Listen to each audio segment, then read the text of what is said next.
Welcome to SS TV5 ప్రేక్షకులకు నమస్కారం. కామాంధుడి అమారిన కాకి రివాల్వర్ చూపించి తోటి మహిళా కానిస్టేబుల్ను 2 సార్లు లైంగిక దాడికి పాల్పడిన ఎస్ఐ భూపాలపల్లి జిల్లా కాటారం సబ్ డివిజన్ పరిధిలోని Kaleshwaram police station SI Bhavani Sen తన ఇంటి దగ్గర ఉండే ఓ మహిళా కానిస్టేబుల్కు ఫోన్ చేసి ఇంట్లో జారిపడి కాలు విరిగింది, లేవలేకపోతున్నాను, వచ్చి సాయం చేయమని ప్రాధేయపడ్డాడు.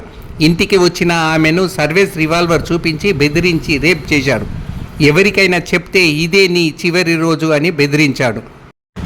2 రోజుల క్రితం ఓ మహిళా కానిస్టేబుల్ ఇంట్లోకి చొరబడి మరోసారి రేప్ చేశాడు.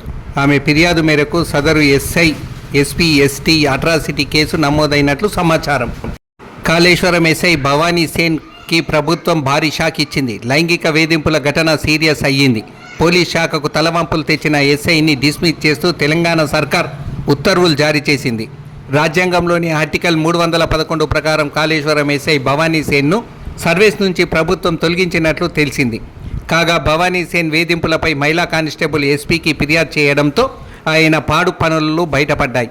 మహిళా కానిస్టేబుల్ ఎస్ఐ భవానీ సేన్ లైంగిక దాడికి పాల్పడ్డాడని, సర్వీస్ రివాల్వర్తో బెదిరించి 2 సార్లు లైంగిక దాడి చేసినట్లు బాధితురాలు తెలిపినట్లు సమాచారం.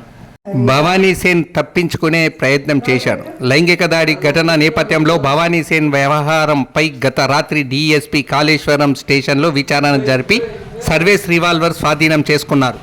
పోలీసులు అతన్ని అదుపులోకి తీసుకొని భూపాలపల్లి తరలించారు.